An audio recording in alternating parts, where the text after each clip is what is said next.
series for the next few weeks before we head into September.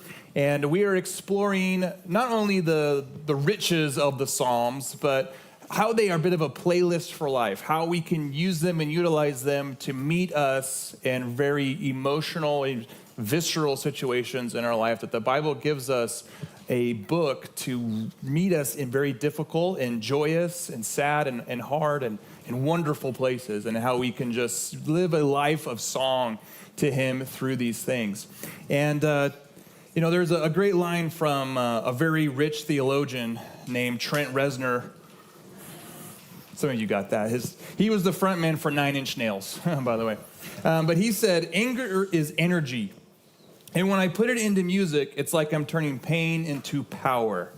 Anger is energy. And when I put it into music, it's like I'm turning pain into power. And as we look at the Psalms, what might surprise you is that a third of those 150 Psalms are what are called imprecatory Psalms. So 1/3 are called imprecatory Psalms. Imprecatory, or to imprecate, is to curse. It means these are the cursing Psalms. Can I get an amen? These are the cursing Psalms. These are the Psalms that invoke divine judgment and curses upon enemies. These are the Psalms we read as followers of Jesus and go, I'm not sure I'm allowed to think this way. These are Psalms that we will read, and sometimes we'll jump over the middle part and to get to kind of the more righteous stuff at the end or the beginning. These are Psalms that can make us very uncomfortable because of how honest they are. And so what I want to do today is I want to explore not only just one imprecatory Psalm, but I want to see how there's a pattern within most of these, all of them except one, that we can use and utilize and learn from, and how God meets us when we're angry. How many of you are angry today? No, don't raise your hand.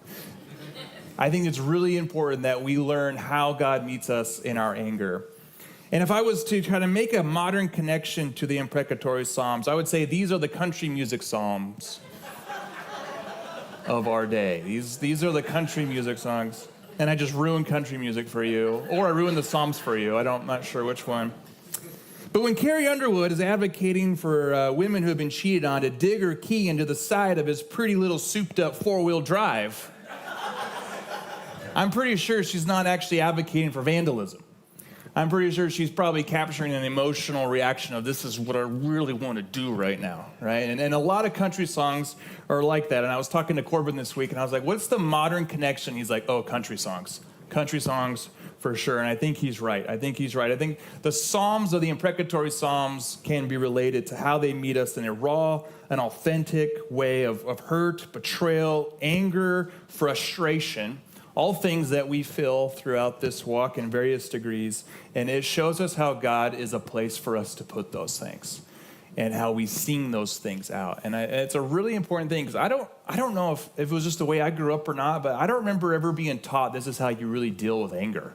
I don't know, maybe that's just how there really wasn't a really solid kind of process to how you deal with being angry. I think growing up as a kid in the pews, it was kind of more like, oh, just think more positive. Anybody else that way? Like, just kind of suppress that anger and try to put a happy smiley face on, right? And I think the Psalms, imprecatory Psalms in particular, teach us the exact opposite of that.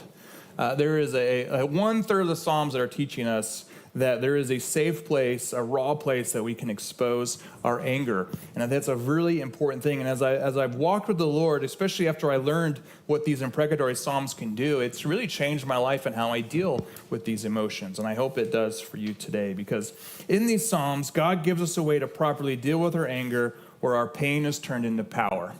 And so I'm going to walk us through how we can do that through these what are called imprecatory Psalms. You guys ready? Let's dive into it. So let's talk about anger first, because anger is a really powerful emotion. Anger is a really powerful emotion, as most of you know. How many of you feel like you're sometimes guided by your anger? Like it's just this leading force in your life? I think all of us.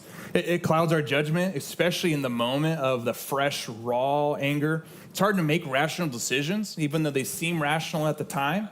I would say a lot of us probably our greatest foolishness in our life have been done when we've been angry. You guys are with me on that?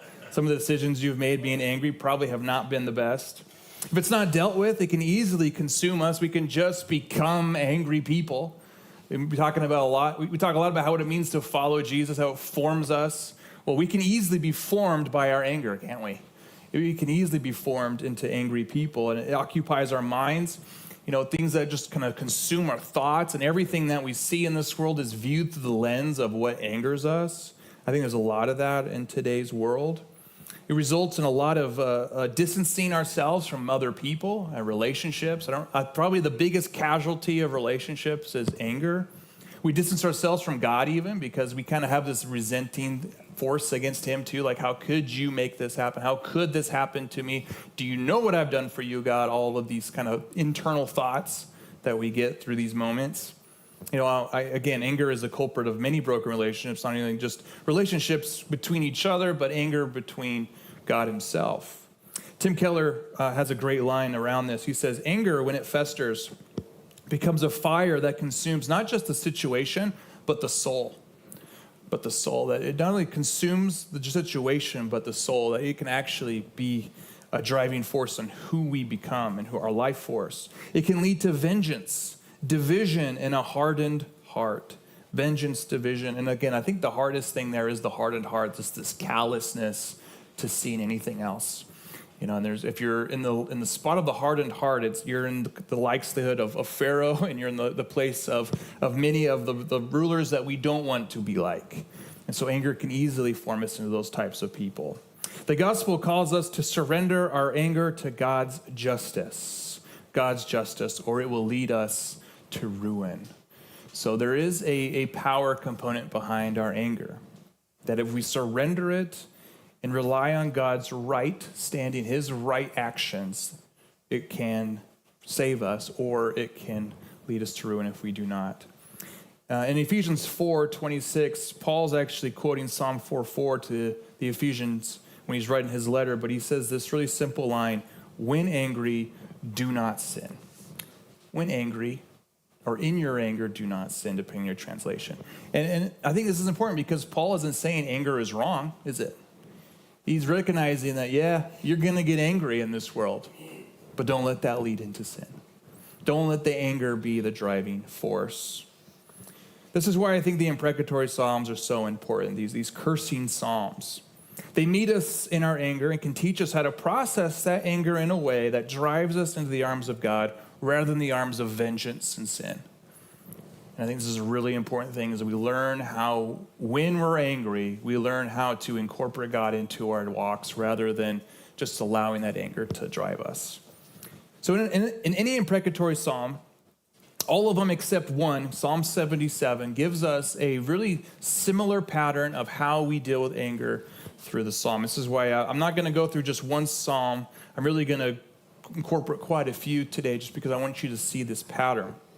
But the first thing that we see in this 4 steps of healing through an imprecatory psalm is there usually is some kind of an appeal to God and his justice.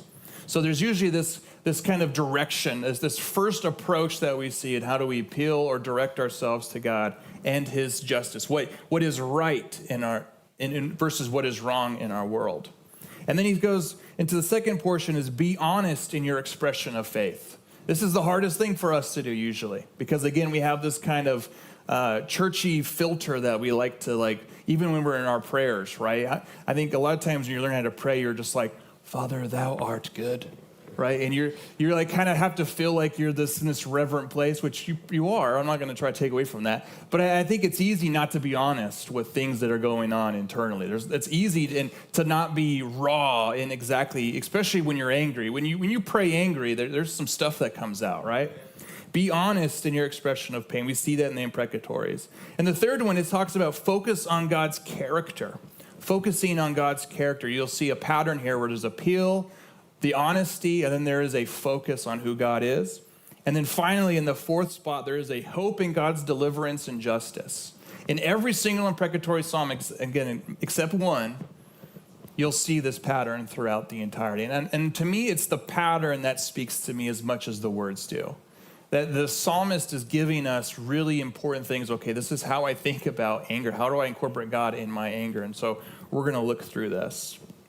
So let's look at the first one here, the appeal to God and his justice. The appeal to God and his justice. I think this is probably one of the most important ones because it begins with us taking our anger to God. And I think, again, in our anger, sometimes that's the last place we feel safe to go to, right? Because maybe you have a connotation of God. It's like, well, maybe you'll get mad at me if I really speak the truth on how this person makes me feel or the situation makes me feel, right? Because a lot of times it's very irreverent, isn't it? When you're angry, it's very irreverent. You don't feel like you can just go to God, but this is the number one thing we do, is in our anger, we appeal to God and his justice, that he sees what is right and what is correct in our world when we can't always see it. So when we're hurt, when we're slandered, when we're angered, when we're betrayed, the first place we start is an appeal to God who knows the desires of what is right and wrong. Okay, it's the first place we go. Here are a few opening lines of different imprecatory psalms that give you this example. Psalm 5, 1 through 2 says, "Listen to my words, Lord. Consider my lament." So it's a broken heart. "Hear my cry for help, my King and my God. For you I pray, for to you I pray." So here he is, there's an appeal to God. Psalm 35, 1 through 2 is another imprecatory. He says, "Contend, Lord, with those who contend with me. Fight against those who fight against me. Take up shield and armor, rise and come to my aid." Psalm 109, 1 through 2. "My God, whom I praise, do not remain silent. For people who are wicked and deceitful have opened their mouths against me. They have spoken against me with lying tongues." So you see this opening line of this appeal to God. Correct what is wrong in these situations, Lord. Lord, be with me, contend with me, be my helper is the common theme through these initial psalms. And these psalms teach us to do something that maybe the flesh doesn't always want to do. Because I think, again, a lot of us, when we're angry, what do? We push away.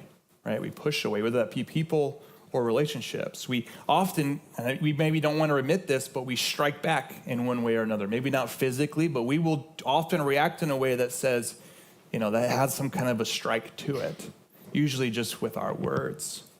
Or we react in harshness. We overreact in a harsh way in anger. If any parents in here know, have examples of when you're like, yeah, probably overreacted when my kids drew on the wall, right? We have this kind of overreaction tendency in our anger. But the psalmists teach us that we first and foremost appeal to the Lord in our anger. And this takes a really conscious decision to do. It is when you recognize the anger, where do you go with it? What do you do with it? Because again, anger is a gauge, not a guide. And this is a really important indicator. Anger and really most emotions, all emotions, are gauges, not guides. And when anger is guiding us, we make a lot of poor decisions. We make rash decisions. We make harsh decisions. We say really rash and harsh things to other people when it's guiding us. But as a gauge, when we recognize it as a gauge, it kind of indicates that something is off, something is wrong, and this is an important thing to listen to. Okay, I'm mad, I'm upset. What's going on in these situations? And I relate it to what happens when you drive a car when the temperature gauge is overheating. What happens to your car if you just ignore the gauge that's overheating? What happens? It just blows up, or it causes irreparable damage to your vehicle, right? If you just say, well, I'm just going to not look at that gauge, and if I don't look at it, it's fine, right? That doesn't work, does it? And often our anger, we kind of just push it away into a corner and say, yeah, this bugs me, but I don't really want to talk about it. I don't really want to deal with it. And it just continues to fester. Well, it's going to cause irreparable damage to ourselves and to other people. Like a car temperature gauge reading too hot, our anger tells us that we need to stop. We need to pull over. We need to really reflect and think about what is really angering me about this person. What is really angering me about this situation? Why am I so upset about what's going on right now? It's a good time to kind of pause, pull over, and think about this. When we are cognizant of this, the Psalms teach us that the first thing we do is we appeal to God. God, help me. God, help me to understand what's going on. Lord, be with me in this moment. I am angry and I don't know why. This person said something to me that I cannot get out of my head. Lord, it's this appeal to God in your anger. And we must be cognizant of this.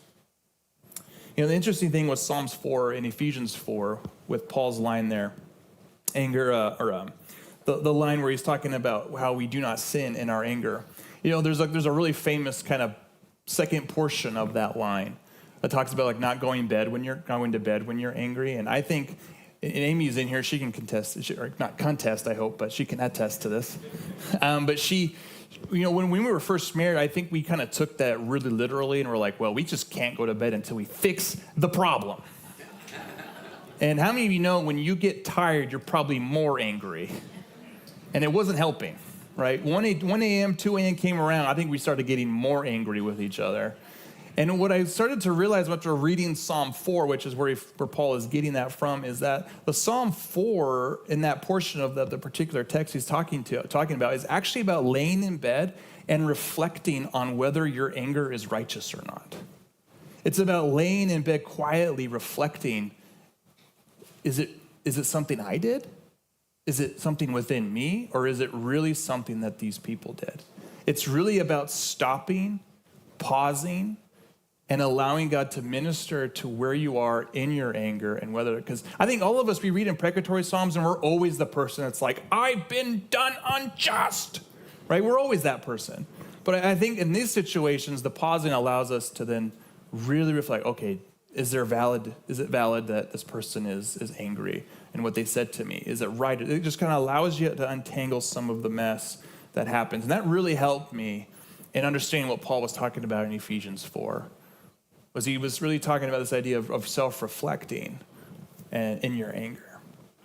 So appealing to God is not only do you incorporate him in your anger, but it's also for him to search your heart for the truth and give clarity to the situation. Again, if we speak less in our anger and reflect more, I think we're going to cease a lot of the harsh damage that we often do in our anger. When we allow God to stop us and minister to us as we appeal to him, as our eyes and our mind go to him. This leads into the second step that the psalmist teaches us. Be honest in your expression of pain. Be honest in your expression of pain.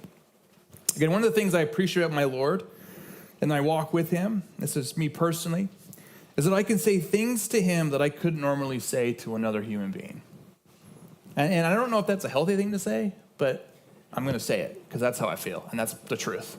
There are things that I just don't feel safe saying to another human being. I'm not someone who curses. I'm not someone who uses that kind of language, but I tell you in my life, I have definitely cursed at God. He has seen some of the most rawest form of Kelly's anger than any other human being has seen. I have processed emotion with God that I have never felt safe enough to do with another human being. Again, I don't know if that's right, but that's how it's happened to me. And I learned this from the Imprecatory Psalms. I learned this from the honest and emotional rawness of what I'm reading in these Psalms. The Imprecatories make us uncomfortable because they're honest. It's their honesty that makes us go, ooh, I don't know if I want to read this anymore. Ooh, I don't know if I can get up on stage and read this particular passage. And I'll be honest, I've done that. We've walked down and done Psalms before, and I'm like, I'm going to take this part, and I'm going to take this part, and you guys can read that part, right? Because it's really uncomfortable, some of the things that they say. And again, in our kind of modern 21st century American Christianity, there's a sort of zeitgeist, a spirit of the times that I think deceives followers of Jesus by saying that we must always be positive. Don't you dare say what you really feel about this person, right? I think, again, the Psalms would disagree with you. But nowhere in Scripture are we taught just be positive even if you don't want to be. That's not a teaching we see in the Scriptures. Just be positive even when you want to be. And I feel myself a very positive person on the most part, but in my life I've seen the need for imprecatory Psalms. On the contrary, we're really taught to live authentically and truthfully, including telling him and spending time with God when we're in our deepest, rawest emotion, including anger. And when we're not really authentic and truthful, when we're more like avoidant to reality, again, there's real problems with that in the long term. I think it causes a lot of stress when we're not being honest with what's going on. There's a lot of anxiety that can lead to depression over time if we're not living an authentic, truthful life, especially when it comes to our anger. It hinders us emotionally. Our emotional health takes a huge hit, which will inadvertently damage our spiritual health. If you guys really evaluate your lives, there's a really close connection between your emotional health and your spiritual health. Okay, these two they live in the same ecosystem. So if you're angry, don't suppress it under the guise of positivity. Don't try to hide it and just cover it up. Take it to the Lord first and be honest with him in your situation. And these are again, the imprecatory Psalms. We see this. I'm going to give you a couple examples.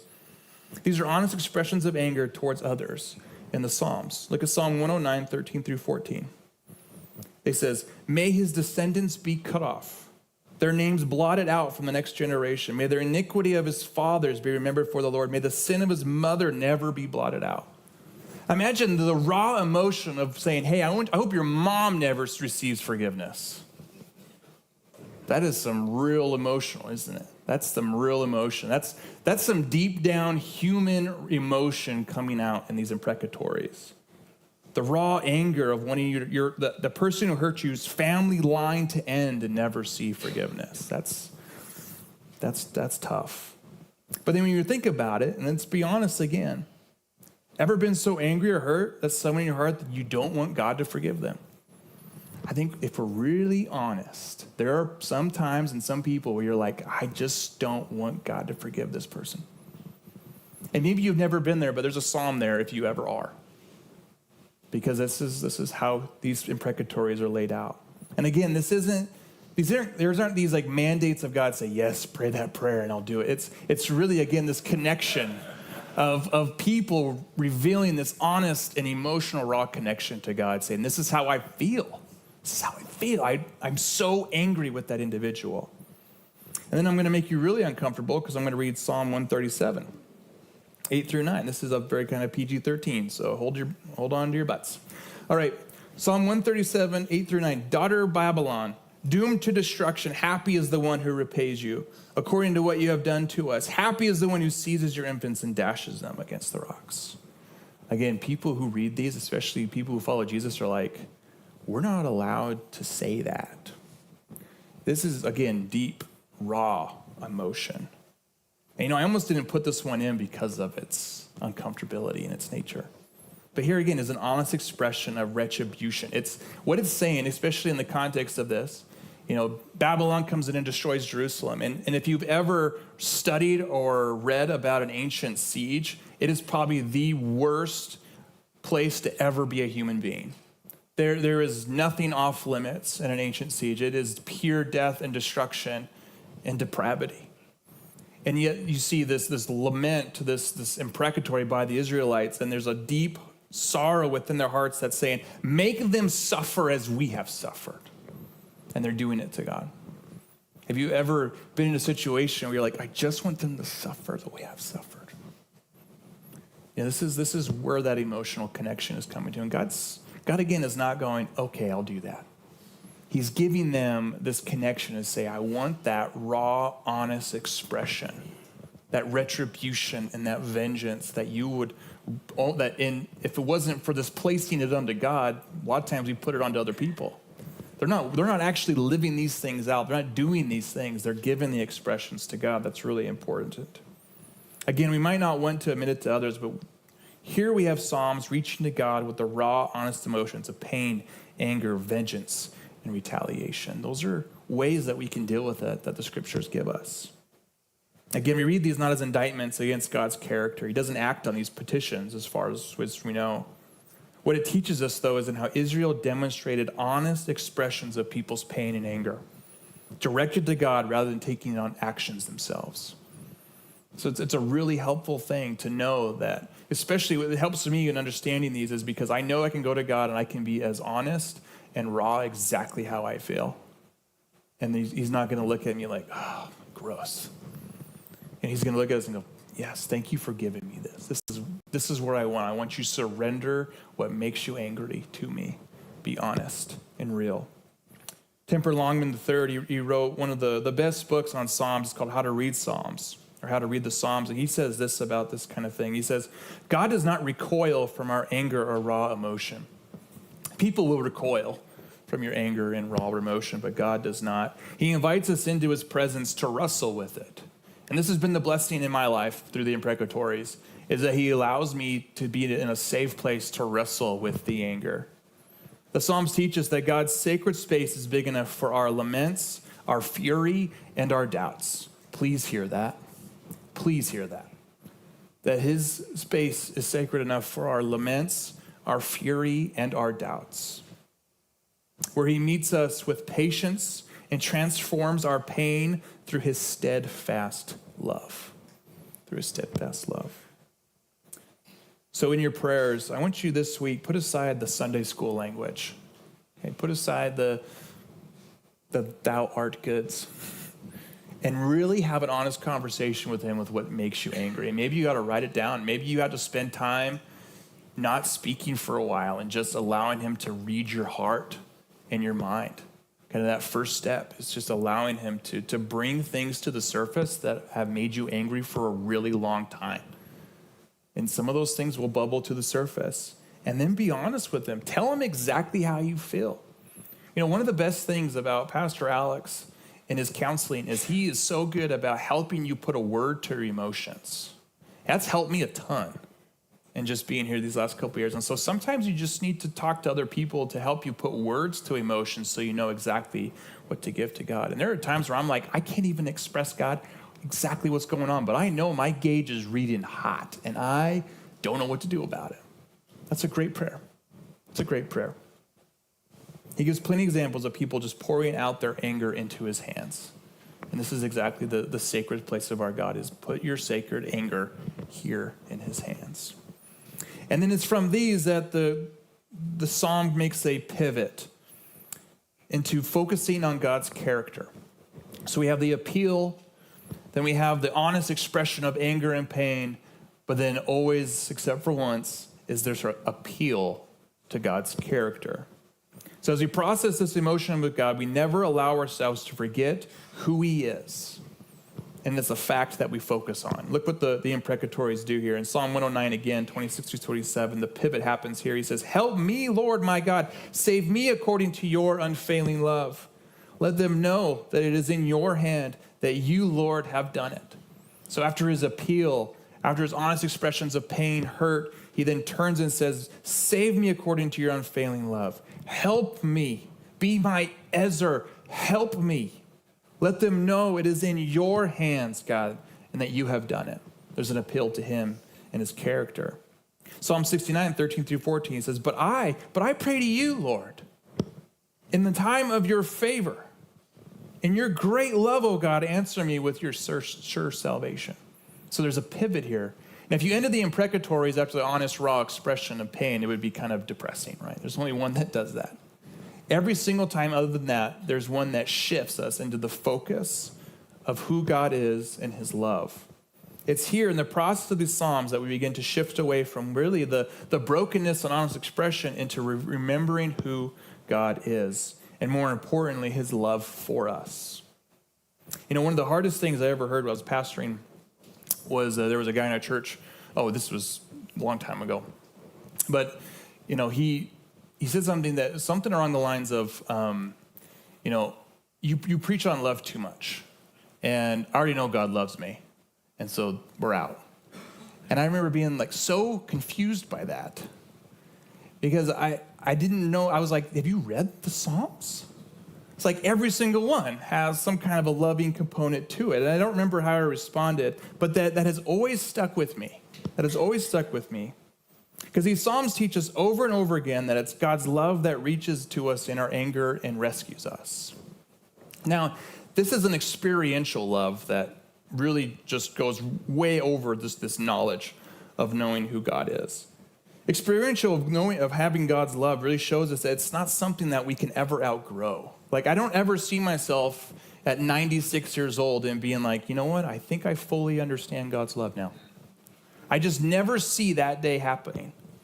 You know, we'll never find the bottom of that ocean that is God's love, because it continuously shocks us by his grace and his mercy and the fact he's with us. And knowing something, again, versus experience something are two very different things. I think the Psalms here are yearning for us to find and experience deeper and more meaningful levels of that love every time we're angry. That the psalmist is reaching into the very hearts of people and saying, please understand God's love in your greatest betrayal, in your greatest moments of anger, and your greatest disappointments and your greatest frustrations. It's almost a paradox because you're thinking, how can I experience God's love when I'm so angry? And these Psalms teach us that it's possible. In fact, it's often through anger that we get to experience the depths of his love. That we can all sit in this room, and I think all of us in here could probably say, yeah, I know God loves me. I recognize that from an intellectual level, that God loves me. Jesus demonstrated that. There's really no greater love than his demonstration of love on the cross. But to actually experience his love in the midst of cursing and anger and vengeful thoughts, that truly changes us. That shocks us, I think, because we would expect God not to love us in those moments. But his grace is so sufficient and so extreme that even in the moments of our cursing and vengeful, retaliated thoughts, he's going, my unfailing love will save you. So as we focus on that in your anger, as you think about that in the process, wherever you sit, don't lose sight of who he is. That God, in fact, is love in person. And you come out a changed person. And again, I think say it out loud as you process this, as you dump your anger, as you have that raw and real, authentic, which I pray all of you get to have this week in whatever situation you find yourself. End it in that moment, in that time of emotional, thought process with God. End it by just saying, your love is unfailing, God. But your love is unfailing. Just say it out loud. But your love is unfailing. You want to do what is right in the world. You want to make everything that's happened to me right. I know that's your desire, God. It helps so often to say it out loud, to speak these things. Help us to recognize these things. And that leads into hope. The last step in there is hope in God's deliverance and justice. Again, the imprecatories teach us that at the end of those kind of that process of anger, and we are directed to God for salvation, for deliverance, for justice, and for the hope that tomorrow can be better. Psalm 5:11 says, "But let all who take refuge in you be glad. Let them ever sing for joy. Spread your protection over them, that those who love your name will rejoice in you." That doesn't sound like somebody who just was angry, does it? That's somebody who recognizes who they're talking to, who's processed through a lot of that emotion and goes, I get it, but tomorrow can be better. Psalm 11:7, For the Lord is righteous. He loves justice. The upright will see his face. So there's the idea of the Lord knowing what is right and wrong, that he loves correcting the wrongs with the right in the world, and the upright will see his face. This is a beautiful image of seeing someone's face. It's this intimate connection between two people. When you see each other's faces, the upright will see his face. And so the psalmists and the imprecatories are really trying to direct our eyes into the hope of something in the future. The hope of that God can make tomorrow better. That through all the process of worshiping God amidst our anger and our pain, we're reminded to not lose hope. Again, that is a huge casualty of anger, is our hope. And the psalmist is continually teaching us, just don't lose hope. Hang on tight. Look to God. He is unfailing. He loves you. He will be with you. He will see justice done, even if you can't get it done. And remember, a lot of these are David's psalms, right? This is what always shocked me was David was the most powerful individual in the kingdom of Israel. And I'm thinking about how he's talking about his enemies. He's talking about being mocked and scorned and rejected and all these things. And I'm like, you're the king. Like, couldn't you just be like, right? But he doesn't do any of that. He was the person who could invoke justice anywhere else in the world. He could do it. Yet he doesn't invoke it as a king. He invokes it as a worshiper. He invokes it as someone who sees God as the one who brings justice, not himself. I think this is really important. That while sometimes we might feel abandoned in our anger or pain, not for a minute is he ever absent from us. I know it feels that way. But it's just like when we studied Esther, not any of those things do we ever feel like he is absent. Never think that he's just abandoned you. Again, I get the feeling though. I know the feeling. But the reality, the truth is that he doesn't. That he hears every single cry, that he hears every single weeping moment, that he hears every single frustration, and he wants to be a part of it. He wants to redeem the events and circumstances that anger us. And I'll tell you right now, the best thing that you can do against somebody who has done something against you, maybe they betrayed you, offended you, upset you, angered you, the best thing that you can do is not retaliate, but to rely on God to redeem the situation entirely. That is one of the most beautiful things you'll see, is when someone's actions, who a lot of times were meant to upset you, actually push you deeper into relationship with God, and then watch him redeem that entire situation, where that situation becomes something of a blessing rather than a curse. And I've seen that over and over again in my life. So in your prayer time this week, end your time by recognizing the hope of salvation and deliverance in the Lord. What are those things that you look forward to within a particular situation of anger that you want to see happen? God, restore this relationship that was broken. Please, you're the only one who can do this. God, help me to not feel so angry about this individual's behavior, because I don't want to be angry towards people like that anymore. Redeem that situation. Put people in my life who are going to change my perception of other people who are like these particular type of people, whatever it is. I just think in our day and age, there's so much divisiveness, isn't there? So much anger towards other people. It's prevalent. I think as followers of Jesus, we kind of walk through this narrow path that kind of makes everybody angry, doesn't it? But it's at the same time, it's also restoring that there is a better way to live your life than just as an angry, divisive individual. It's so important that we demonstrate that and we live that out and we experience that in our hearts and minds. Because life is full of paradox. You guys hear that a lot from me. Life is full of paradox. It often doesn't make much sense. But the Imprecatory Psalms give us a guide to how we can walk through these things in ways where we come out of them more dependent on him and with a deeper experience of his love that is really, truly turning pain into power.